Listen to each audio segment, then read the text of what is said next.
next guest doesn't need a long formal introduction. You all know who he is, Rob Dyrdek. We're going to do a little Q&A. Obviously, him and I have a lot of history together, but we're also going to talk about his history in business before that, before I even came around, and then where that's evolved into now, because everything that he's evolved into and everything that he's doing with the Dyrdek machine is really, really incredible. And I think the main thing is there's a lot in there as far as what he looks at in businesses to build and be a part of, that I think you guys will really take away a lot of gems and a lot of stuff that you can apply to what you're doing. So here's Rob Dyrdek.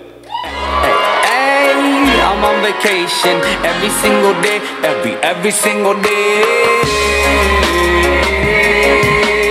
every single day, every single day, every single day, every single day. Everybody sour like a This is a song that I requested to walk myself out on. It was on my wife's playlist for like 5 years. Yesterday I did an Instagram video of dancing and I was like, damn, what's that one weird song on my wife's playlist that gets me all fired up? And it was Dirty Heads Vacation. And I said, the DJ said, what can I walk you out to? And I was like, walk me out to Dirty Heads. And the idea of the song is every single day of your life is a vacation if you do what you love. You know what I mean? Beautiful thing to come out to. Anyway, thank you for having me. All right, here we are. So, Rob, I think the good place to start is sort of, you know, we have a lot of, I want Rob to see, if you're an entrepreneur or are planning to be an entrepreneur very soon, raise your hand. Okay, so there's a serious one in the front row. A lot of risk takers, a lot of entrepreneurs here. I want to explain to everyone your sort of beginning days into entrepreneurship or business. I think that when I moved out here 13 years ago, you were already very well known as a business-minded pro skateboarder. And you were making a lot of business moves, and it was sort of like, oh, Rob's the business guy of all the skateboarders. Now you've progressed way beyond that, but what were your early days in business or entrepreneurship? What were some of the first touch points you had?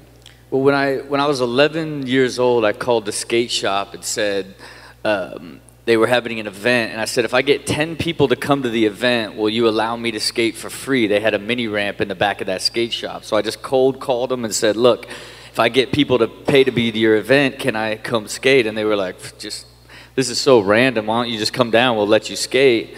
And I came down, I skated. At that point, they're like, God, you're really good for never skating a ramp before. But who I was introduced to was a guy by the name of Jimmy George. He was 19 years old, and it was his shop.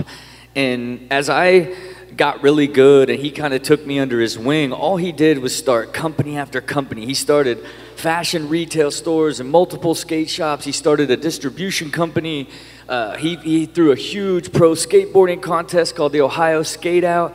And it was sort of like in that mindset, in this like 12, 13, 14 years old, I was surrounded by people that all they did was start companies.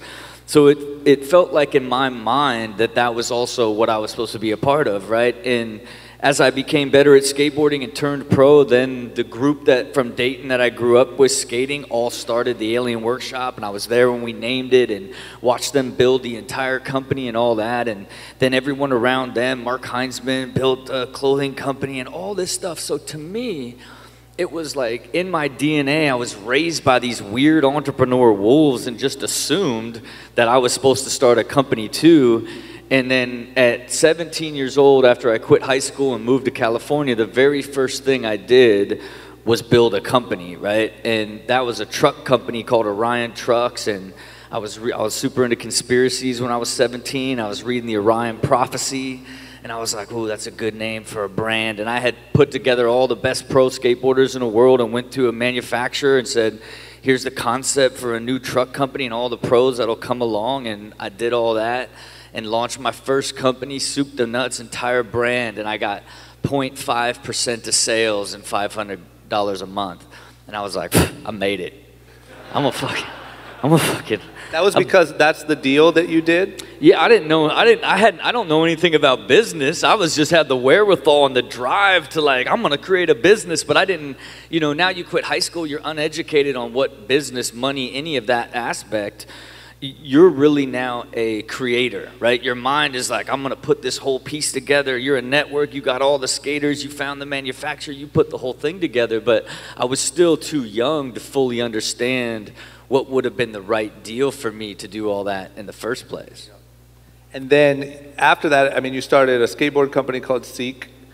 You started, I mean, countless, like, I don't even know the best way to do it. Do you want to run me through all of those early, like, investments? There's so many, or early companies? I dabbled in anything under the sun in that era, right? Now keep in mind, as I was evolving, like, things were happening, and DC was coming alive, and that became this thing, and now I have more access to money, and now I'm starting record labels and truck companies and eyewear brands and just random skate shops. I was really just dabbling in every sort of thing that there is, trying to figure out like what was going to be like my big business. But I still, again, was less educated and didn't fully understand, but my drive just kept opening door after door, right? Like DC exploded, then I wrote the concept for Rob & Big, and now you're on TV, right? And now you're on TV, and you saw what Bam did with all of his equipment and integration rights. Like now you go and start Rogue Status and all of these different things to capitalize off that media, and then DC blows up. So it was really like so many different companies and so many different styles back in that zone, but still nothing stuck outside of DC that became significant from that era. So I think like, we'll obviously get into this more later, but what were you repeating that none of those things were sticking on a big level? Like how did you, I mean, you started so many companies and it seemed like you were sort of just hopping from one to the next to the next. Was there one fundamental error? It was me. I was the fucking Achilles heel. It was that lack of business, right? Like I was all vision and drive and could see and wanted to create this idea, but I still didn't fully understand what business was. And that's why it would puzzle me, because it'd be like, well, why did DC work out and be so big? And then I began to look at like, oh, I need a business guy, right? So I'm the creative and like the brand guy. Like, I need a business guy, right? And when you don't even have a general lens of business, you're not very good at hiring the right business guy, right? And the people I surrounded myself that were supposed to be my business support just weren't very skilled either, but I didn't have enough general knowledge to know that they didn't know what they were doing either, And then I want to talk about like, because then when I came in, I moved out here right before Rob & Big and all that stuff started. One of the earliest memories I have is that okay, it's possible to start a company. Because I see you starting all these companies, so it's like, okay, starting a company, that's doable. But also I remember thinking that what you were doing seemed so risky. Yeah. Like it seemed like you were putting a lot of money up for this thing, and I was like, ugh, okay, like I guess you want to start a company, but like this, you're pretty like immune to risk, it seemed like at the time. What part of that, what phase of that felt the most risky, peak risky? Fuck. I mean, the thing that bums me out is I used to be proud of, like, I used to say, Dyrdek Enterprises, scared money don't make money, right? Like, I used to be proud of how, like, ruthless and, like, adverse to risk I was. And look, it didn't matter. I kept working so hard, and then Rob & Big explodes, and I'm doing, like, renegotiating all of my deals with DC and Monster, and now, doing all these big integrations and building brands through that media platform and making all this money, but I still wrote my own movie for skateboarding that I thought for sure was going to be a $50 million movie, so I put up it was supposed to a $700,000 budget that cost me $2 million. That was my own money. With no sponsorship, no help? Nothing. And you wrote the whole movie? And I wrote the whole movie. And you knew nothing about the movie industry? Nothing. Okay. Other than the one person that advised me was like, you never put up your own money. And I specifically went to a meeting with investors, and the guy said to me, man, we love it. We know how big skateboarding was when we see that kid walking in the mall and he started rolling on his heels. Right? And I was like, fucking Heelys? Like, I'm financing this shit myself, right? Like, like so silly in hindsight, you know what I mean? And I was burned by it. But again, relentless pursuit. You didn't care, like you wanted to get the first real skateboarding feature film in theaters. And then look, nobody would distribute it. Then I bought theaters. I was like, fuck that. People just got to see this shit. Fucking bought spent another couple $100 just to put it in theaters. And I swear to God, I'm still proud of, like, you can look on Box Office Mojo and there's like the top 100 cinematic like box office of the week, and I was like 94 with like 30,000, and I was like, fuck, that's pretty sick, you know. And I swear I lost $2 million in that, and I did a deal with this distribution company for YouTube. And I got a check for like $1,500 on like people watching on YouTube, and I was like, "What the fuck is this?" And they're like, "What? It's like up for your movie Street Dream? You trying to tell me I'm working my way back down now?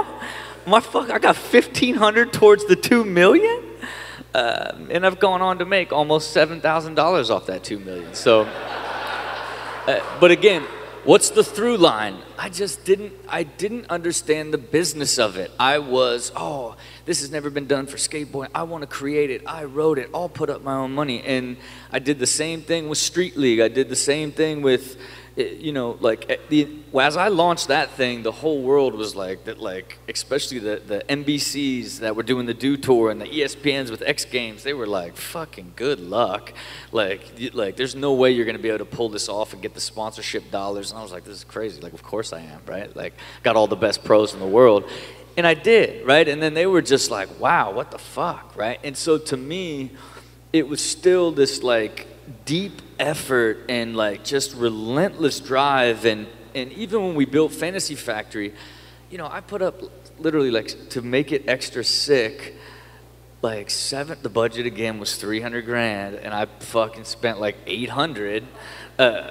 And midway through the first season of Fantasy Factory, and they were basically like, "This show sucks, we're not even gonna air it," right? And I'm like, God damn it, man, I fucking just put $2 million in this film. I fucking just, why'd I trick off 800 into this shit? Like, and I was against it at such an incredible level in that era, right? Because I had leveraged basically all the money that I had made into this sort of big moment of Fantasy Factory and Street Dreams and Street League, and there was an edge there where that whole thing should have just collapsed. But luckily for me, everything just kind of basically like dipped before going to this complete different level with that program as a whole. So would you say that moment of being overextended on a movie, they don't even like Fantasy Factory, you just spent all that money, was that like the wake-up call moment for you? Like, hey, I need to learn business? Or like, when did that even happen? Because I know, once again, from being around you so closely, that there was like a real shift in you that happened. It wasn't like, it's been gradual over the last, you know, however many years, but it wasn't this long, gradual thing. There was a moment of realizing what you didn't know that forced you into where you are now. What was that moment that made you realize there was something you were missing? Yeah, well, look, it wasn't that. Right, you would have thought that would just tear a man down and put him on the edge, but it was like, no, I got to keep going, and it worked, right? So now you got to look at one point here, like I own my integration rights. I was smart enough to say I wouldn't do another show without my integration rights. So now I was able to sell deals to Microsoft and DC and Monster and Chevy and do all these crazy things. You know, I got a cartoon on Nickelodeon. I launched Ridiculousness. It's a success. Street League's successful. I have this entire incredible, fully integrated, multi-platform universe of brands and media. And I was introduced to a guy that was like, you could raise $10 million. Your league is worth $30 million, right? And at the time, it had done like seven million in revenue, and I was like, it's worth 7 million, right? Like, what are you talking about, right? And they were like, no, it's like it trades, like the value of what a media events business could be worth $30 million. And it was this crazy eye-opening experience of of, wow, so you're trying to tell me I could get $10 million investment and have like a partner that could blow this up? I didn't know I thought a banker was like literally who you went to the bank and met someone that could give you a loan.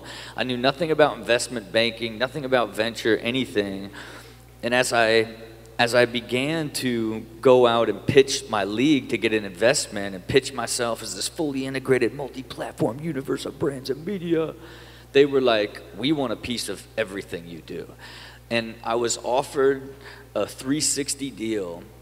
And at the time, the bankers made me sign a paper. It was like, okay, well, they're going to value it 100 million. Will you take 50 million for half? And you get 30 and 20 goes into the company. I'm like, fuck yeah, right? And like, but that's for all things Rob everything. Dyrdek. They were gonna own. I was willing to give up half of everything I did for the rest of my life, right? I was like, fucking these like crazy partners, fuck yeah, right? So then they're like on the middle side, you get 40 and 20 goes to you and 20 goes to the company. I was like, fuck it, yeah. And then it was like, okay, on the low side, 15 into the company, 10 to you, whatever it was. I was like, absolutely. So it's on. We get these we go through the diligence period, and it was one of the most embarrassing, heartbreaking experiences of my life as a business person, because now this super sophisticated group of financial geniuses and entrepreneurs came in and ripped apart how I did and exposed me to me. Like, it was like, what a mess all my governance was and all my companies and how I was running expenses through all this stuff, how I had some weird ghetto fucking accountant in Encino. Like, it was like, I created dummy companies in Nevada to avoid taxes. Like, I had my mom owned 2% of Millionaire Mindset that fucking was trying to divide up my pay so I stayed in a lower tax bracket. Like, just a bunch of like hustler, no man's land horse shit, right? And it was devastating because I always looked at myself as, even though I had all these kind of highs and lows through the entire thing, I always touted myself as such a business person. And when it came all the way back down, they basically offered to loan me money and put me on a salary with the right to buy half of me at a later date, right? And I just knew at that point right there that it was time now for me to completely rethink every single aspect that I know about everything I've ever done and what business is and what type of business do I want to do and how do I want to know and learn and everything that I need to know about financials and everything. So the next time I'm approached by a group like this, I vowed to my CEO at the time of like, I'm never going to need money from anyone ever again. When they look at it, it's only going to be to take money off the table, not to invest, and that's when I started on a journey to really learn everything that there is about business, And keep in mind, this is 6 years ago. You know what I mean? This isn't like, this is someone that's had incredible success and done so much. It was like, it's not like I did this and it took an insane amount of time. Like, that devastation was in 2013. And that's when I started the journey to create what I have today, And so like that technically puts us right around the end of Fantasy Factory, right? Yeah. So the end of when, people kind of all can relate to that, when that was. So that's where you're at. Fantasy Factory's over. You have now had this awakening of all this shit that you need to learn. What was the process of actually learning it? Because now the way you talk about business and the way you get involved in startups and all this stuff is like light years ahead of where that was. You didn't go back to college. What was that process? I basically went back to college via a lot of really expensive consultants. I really did. I wanted to learn it at the realest level. I hired a group called Arrive out of Seattle. I met with all these different consulting groups and basically said, I want to map out how to build I want to learn every single aspect of building a company. And literally I mapped out on my website now, I call it the 99 truths, like where I literally learned everything to do with every financial aspect, every operational aspect.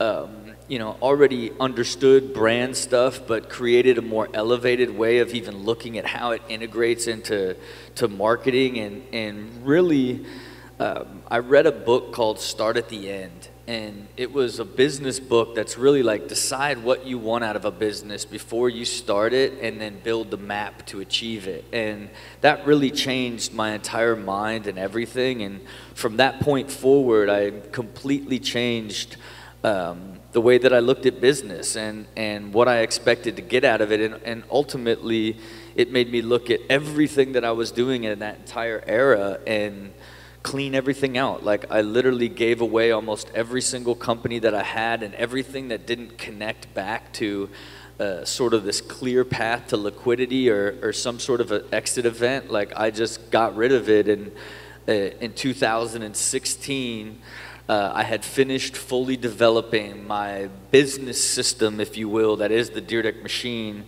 And the only things that I had in 2016 is I had Street League and I had my production company, right? And in that zone, I knew that Street League was trading as an events business now. Like, this is 1.5 times revenue.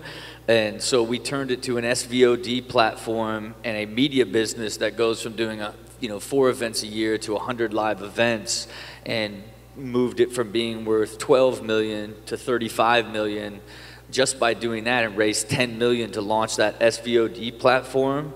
My production company did $200,000 in revenue in 2015.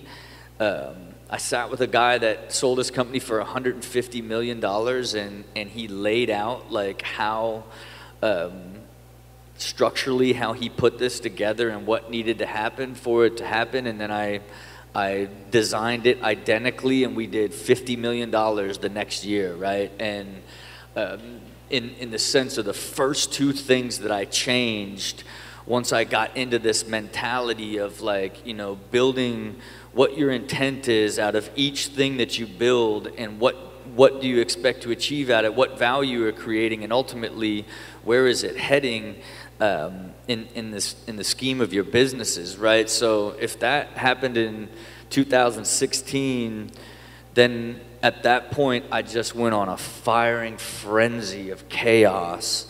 And I built company after company after company after company. I built a supplement company called Momentous. I built a plant-based snack food company, Outstanding Foods. I co-founded Black Feather Whiskey. I invested in a green algae encapsulation company that split off into called Chemistry, that did a split off into Made by Science for the marijuana version. A luxury bag company, a jewelry company. Every single one of these was done behind these new principles that I had developed, right? And primarily it was my new obsession now with tactical financial models and do or die entrepreneurs, right? Like, give me like-minded, hardcore entrepreneurs, and then this super incredible financial path to success, all based off of a trade value or a path to profitability that we both set out together and made the goal of the company straight out the gate, right? Incredible 18-month run where I literally launched, to go along with the 2 other businesses, nine complete businesses on top of completely developing a handful of other businesses in that zone, right? That was sort of the depth of once I had figured out how I wanted to create businesses, then I just went one after another, and then guess what? I had to stop again. Because it's just like, holy shit, look at all the shit that you just did, man. Like, why is some of this shit working? Why is some of it not working? Like, why is some just exploding overnight? Why is some having so hard to get revenue? Why is some out of money already? Like, I've got this incredible data set because I just went and did so many companies at one time, And so what I think the coolest thing is, you go from explaining it like you were kind of shooting from the hip in the early days and just going for it, to now it's so refined. Now you're on version 2 and it's so refined. And I think the coolest thing is you're also really clear like the connection of how you talked about in your story, you were always around these people that were creating businesses. And you're very clear now that you only want to be involved if you can be involved in that process. You don't want to be an investor and just throw money at things that seem interesting. So can you run me through like what you look for? Let's just say everyone in this room was about to pitch you. What do you look for your involvement where you can really add value and it's interesting to what you do? And look, and so what I learned from doing so many businesses over this last couple years, and keep in mind, even in the chaos of this wild success, right? We're Made by Science sold for 160 million this year. Chemistry merged and with Cure Pharmaceuticals, and it has a 50-50 merge, and is at a market cap of like 380 million. We're in the final stages of selling Super Jacket, our production company, and selling Street League, like the craziest, like most insane level of success in all that. But I still knew that there was a better, sharper way to build these businesses with better intent, and it became incredibly clear, right? And that's what led me to create the machine method, almost like the process 2.0. And what I realized is I needed to set principles at the very beginning, right? And so I have 4 principles that every single idea goes through, right? The first is do or die leadership, right? And understanding like the individual, like do they have the wherewithal and the understanding, and do they have good founder market fit, right? What I was finding is a lot of times I'd launch businesses with people that didn't understand the industry, and like the learning curve was so steep, right? And then they didn't fully understand the fundamentals of business. Like you would find a lot of CEOs that are super creative that don't understand sales, or really operational and financial minded guys that don't understand brand and product, right? Like you end up kind of needing to assess these people's ability that you're going to partner with through the 7 fundamentals of business, which is product, brand, integrated media, sales, marketing, operations, and finance, right? Like I had to shift how I even looked at businesses. So I start there with that assessment. Then give me a white space idea. And white space is thrown around a lot, and it can be done in a lot of different ways and be incredibly nuanced. But I can tell you something like Pig Out Chips, that is a pigless bacon chip, is something that gets massive overnight because it's unique and undone in the space, versus like Black Feather Whiskey, which has no clear differentiation outside of marketing, which takes a lot longer for it to take hold. You begin to kind of see, I'd have great brands and ideas like that have a guy that's like an amazing creative guy that just really cannot operate a business and has no idea how to sell the product, right? It is again why I assess that. And in the white space, you want to give yourself an advantage, man, in the sense of like knowing that you're giving a unique value proposition to a consumer, and it can be slight. There's a lot of different things like that constitutes white space, but the more original you go in with something, the better shot you have at it sticking. And then for me, give us a clear path to liquidity. We want to design 100%, like whether it's a high margin business that's got a targeted consumer that has low cost structure that can be profitable, that we split a dividend, or a high, in the case of something like Made by Science, it's a green algae encapsulation for THC that creates a baking powder for THC. It's sold for 160 million on the IP without even like ever selling a product, right? Like, and again, the innovation in the IP made it such white space that in a market now that's so rabid and growing at such a high pace, there was that sort of clear path to liquidity that we looked at as like the real opportunity in it. But I want to know from the very beginning, what's the return profile on this, and we even put a cost structure to everything, where we look at every single one of these businesses I did. It was almost identical. They needed a few $100,000 to be prototyped. They needed about $1.5 million to $2 million to find product market fit, and they all ran out of money because they either didn't have enough money, or it took it took them so long to get to market, and they didn't have revenue already built in, and so like your product's behind and you're burning money, and you don't have enough capital. That's where you kind of struggle, right? So now we stage capital in a much more methodic way of testing, and we don't burn any money till we've done all of our more agile testing, and then make sure we're fully funded to give it its best shot of finding product market fit, which means you found growth, which means you will be able to get investment to scale, right?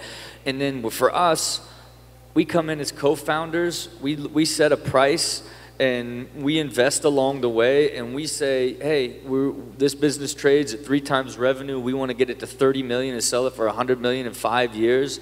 We will come in as a co-founder, do the entire pre-seed round at an 800 pre. We end up with 60%, put 10% in the option pool, 2.5 million in the seed round. We're diluted now down to 48%, 4 million in the A round, and now at exit at 100 million, we own 32% of it, and we expect our investment profile in that is that we will invest $250,000 and make 32 million, right?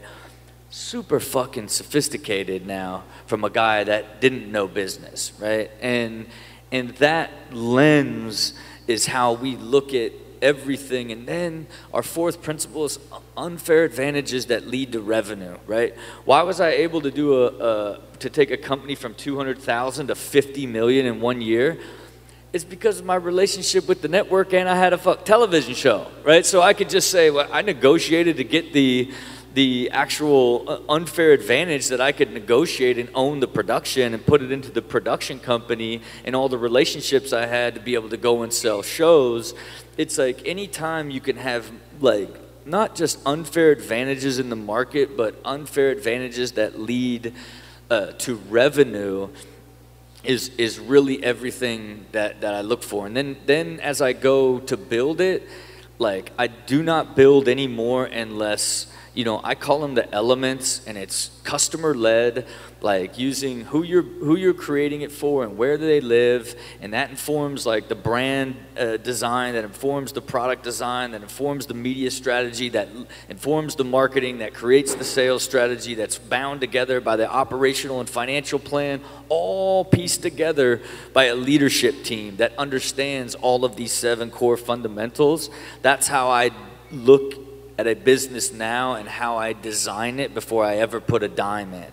Meaning that like unless we have a CEO that has general knowledge in all 7, which the only one of our companies that does is Bill Glazer from Outstanding Foods. Like he really just understands every single one of the core, and he's hired great people to support it all.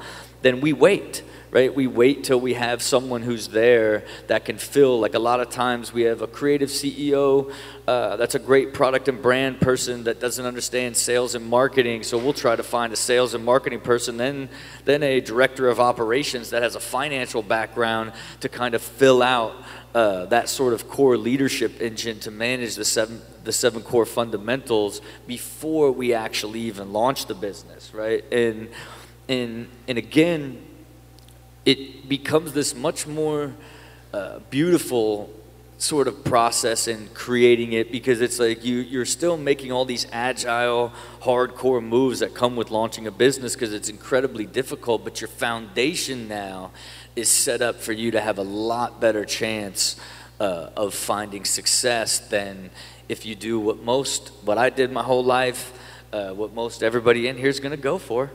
Is you're just gonna be like, I got a fucking idea. That shit's sick. Let's fucking do it, right? Like that's basically like every entrepreneur ever, outside of like a really hardcore MBA business educated mind who then goes the opposite way. It's like, oh, look at the unit economics, and like we gotta. Then it's like their brand shit, right?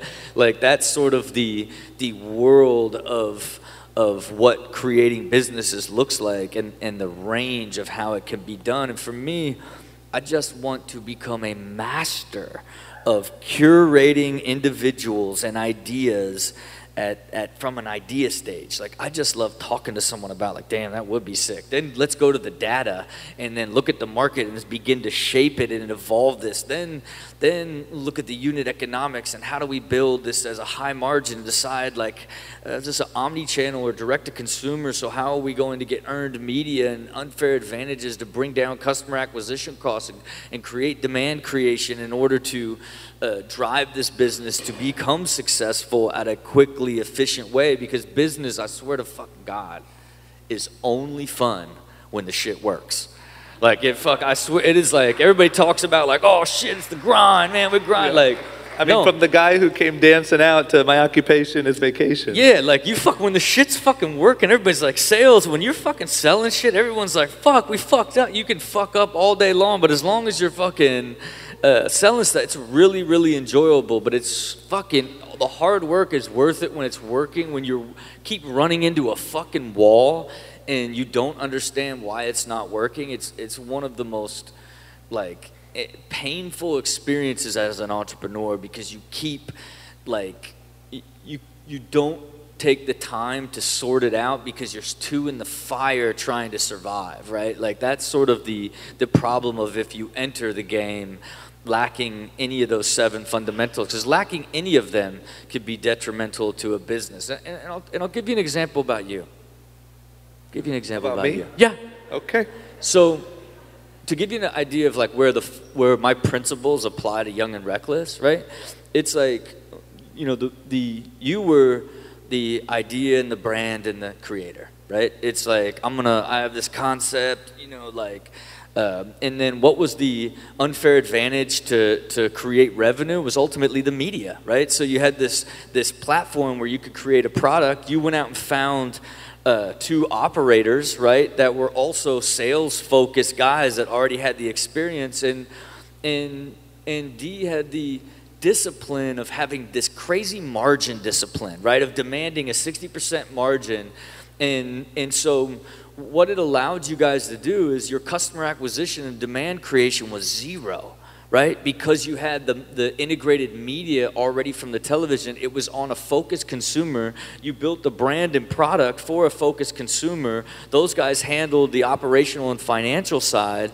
And then you had this incredible path to liquidity because all the revenue that generated, your cost structure was so low, you guys got to split these beautiful dividends. Oh, yeah. You know what I mean? So in a sense of, even when I go back and assess my good friends, like, companies and their success, I ran even them through my principles. I began to run like anybody's business, like, and everything that was successful that I had knowledge on that validated sort of these principles, and how I began to look at business and how now I build everything through this lens and this much more methodic pace that will yield a much more likely form of great success, you know. Didn't see that coming, did you? Wow. Man, you know, you probably didn't even remember. I remember those 60% margins. Those stuck with me. It stuck with me for years, and I didn't even fully understand it till like 2 years ago. Okay, so how about this? Because time goes quick. Yeah. I want to play a make-believe game to make this easier. Let's pretend that everyone here is going to leave here today, and they are going to, we're part of some crazy challenge, and in 6 months, they're going to come back to try to get investment from you. What check boxes, what do they need, what advice do they need, what do they need to know before they go try to figure out what that is and how to pick a winner that you're going to be into, and you're just going to take off into the next level? Well, look, I think, you know, I go back to the white space principle. Like, you just can't ever, like, you really want to look at a space, look at the size of it, and make sure that the concept itself, even if it's a nuance, even you want to do a new version of an RX bar, and your dad's homies got a new bean that's like high in protein and got caffeine in it, but it's like born in the ocean, you got something, right? It's like, and you put that into a bar, now you look at like, damn, the bar market is 7.4 billion, and energy bars is a 2 billion market of that, and the biggest player in energy bars is doing $100 million. I really believe that this could be a $30 million business that trades at 3 to 4 times revenue. We could sell this to Kraft for 120 million type of thing, right? I know that's a little bit too technical, but I believe if you can look for unique IP and a clear differentiator and a target market that you fully understand, it would be the most likely path to success, right? And even if you just are passionate and find your own idea that you want to develop, decide what type of business you want and what you want out of this business, right? I'm not saying you need to go and try to sell it for 100 million, 200 million and try to go public, but you should set out from the beginning of like, hey, I'd like to do this t-shirt business and make 300 grand a year, right? Well, then that means that after all your expenses, your employees and everything, that thing needs to profit 300 grand a year for you to make that money, right? So if you work backwards and like, oh shit, like I only need like 100 retail doors and 10,000 core customers and sell this many product to them at this margin, and this is over time my customer acquisition costs will go because it's targeted, and then I can have a $2 million business that kicks off $300,000 to $400,000 a year, and if I could do that forever and play tennis with my homie, I know nobody in here plays tennis. D does. If D does? Yeah. Show of hands of tennis players. There's D. Yeah, it's okay. D in the white hoodie. Maybe I was just like thinking. Look, I'm almost like basing this off of his like podcast, his like one where like he was like, do you want to go through the stress of growing a business or have like a manageable lessons about your lifestyle, right? That's probably why I fucking honed in on tennis. Yeah. And but tennis just feels successful. Yeah, but it's also the truth. Like you're not everybody has like relentless fucking crazy ambition, and you want to know what you're sacrificing for while you're building your business. Like if you're going hard, you gotta have a clear understanding in that path to what that goal is. It's essential that you design it from the back forward, and regardless of if that's for a giant exit or just to be profitable so that you can have a great lifestyle and live a great life. Like it's just one of the most essential things that there is, and really you gotta obsess over the numbers, man. I so many creative people and people with ideas, like you've got to learn numbers.